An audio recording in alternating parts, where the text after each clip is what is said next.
Hey everyone, and welcome to The Explainer. Today, we're going to do something a little different. We are going to reverse engineer a single, everyday web page to reveal this absolutely massive ecosystem that's just kind of hiding in plain sight. It's all about exploring the macro inside the micro. So let's just dive right into it. Our starting point today is this incredibly specific, honestly quite humble artifact. It's a file named 0047, Understanding TCP Seek and ACK Numbers PDF.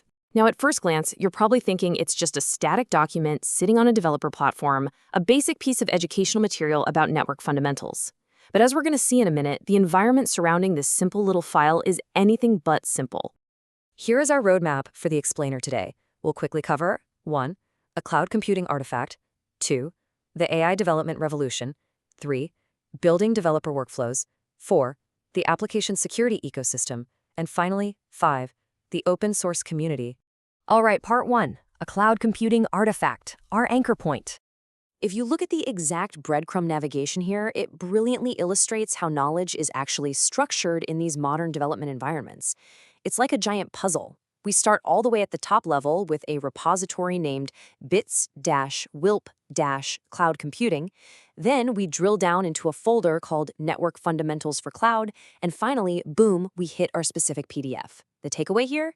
This isn't just a random file dump. It's a meticulously organized hierarchical curriculum put together by a user named Samrat Peep. And you know, every single artifact on this platform leaves a permanent digital footprint. The file itself is tiny, just a compact 1.35 megabytes. We can see it was uploaded 3 years ago. But the absolute crucial detail here is that commit ID 6460397. That alphanumeric string literally immortalizes this exact contribution in the repository's history. It's a precise snapshot in time, proving that even the smallest, most unassuming PDF uploaded by contributor Samrat P is permanently tracked in the platform's version control. Moving right along to Section 2, the AI development revolution, or the next frontier. Now, this is where it gets kind of wild. Hovering literally pixels away from our 3-year-old networking PDF are some of the most cutting-edge AI code creation features on the planet. I mean, we've got GitHub Copilot right there, designed to help you write better code with AI.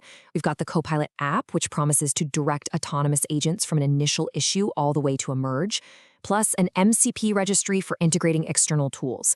Just think about the sheer contrast for a second. You can be reading a basic networking textbook in one tab, while a completely automated AI agent is standing by ready to write your code in the next. In fact, the source defines its enterprise platform specifically as an AI-powered developer platform. It's not just a cute side feature anymore. It has fundamentally redefined the entire core of the developer experience at the enterprise level. The exact same platform hosting our basic PDF is simultaneously operating and marketing itself as an absolute AI powerhouse. Okay, Section 3, Building Developer Workflows. Let's look at the engine room. Tucked away among the developer workflow tools, we see code spaces, which is defined as instant dev environments. Guys, this is a massive shift in how software is made today. Remember spending days, maybe even weeks, configuring a local laptop just to get a project to build? Yeah, scratch that. Now, a developer clicks one button and gets an entire, fully configured development environment spun up instantly in the cloud. It's efficiency at a scale that's hard to even wrap your head around. And looking at this, it perfectly illustrates the interconnected suite of workflow tools surrounding that instant environment. You've got actions to automate basically any workflow, like automatically running tests the second new code is uploaded. You've got issues to plan and track the work, keeping everyone on the same page. And of course, code review to collaboratively manage changes. Our 1.35 megabyte PDF is sitting right smack in the middle of a high-performance engine designed to coordinate the complex work of literally thousands of developers. Next up, Section 4, the application security ecosystem, guarding the code. Because you see, this platform doesn't just passively store files, it actively interrogates them. If we look at the navigation menu, it reveals these proactive enterprise-grade security measures embedded right into the environment itself. We're looking at advanced security to find and fix vulnerabilities, general code security to lock things down exactly as you're building them, and secret protection to stop leaks before they even start, because nobody wants to be the person who accidentally commits a private API key, right? So you might be wondering, who is actually using all this heavy machinery? Well, the source explicitly lists solutions categorized by company size. It serves small and medium teams right alongside massive enterprises and startups. Think about what that actually means. The very same user interface, the exact same underlying infrastructure that our student SOMREP is using to host a networking PDF is simultaneously being used by Fortune 500 global enterprise teams to build and secure their flagship software. It's pretty incredible. And the use cases? They're incredibly broad. The menu highlights app modernization, DevSecOps, DevOps, and CI/CD pipelines. Beyond that, the platform is specifically targeting industries that run the gamut from healthcare and financial services all the way to manufacturing and government. It truly is a universal infrastructure layer for the modern world. Finally, Section 5, the open source community. Let's talk about the human element. Right at the top of our original repository page, there's the number 42 sitting next to the word fork. 42 forks.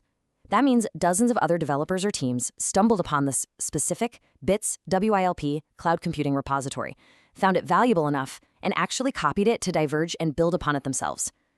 It's just a super powerful visual of how open source knowledge multiplies in real time. And right next to that, we see 33 stars. To put that into perspective, even for a highly specific, niche repository about cloud networking fundamentals, it's drawing a real engaged audience who are actively endorsing its value. And the platform absolutely cultivates this human ecosystem. If you check out the open source menu, it reveals all these broader community programs designed to support these very developers. There's GitHub Sponsors, which allows people to actually financially fund open source developers. There's a dedicated maintainer community, a security lab, and an overarching GitHub Stars program to elevate top contributors. It's not just a tool, it's a fully functioning digital society. All right, let's take a breath and just look at the journey we've been on. We started at the micro level with a single 1.35 megabyte PDF about TCP sequence and ACK numbers. But simply by reading the menus and the metadata surrounding it, we uncovered an entire macro level ecosystem. We found AI code generation, instant cloud dev environments, enterprise-grade automated security, and a vibrant financially supported open source community. All from one PDF. Which really brings us to our final thought for today. The context in which we learn matters, for sure. When a student uploads a simple document on network fundamentals, it isn't just sitting in a vacuum. It is now living inside the exact same engine used by global corporations and cutting-edge artificial intelligence. So I want to leave you with this question.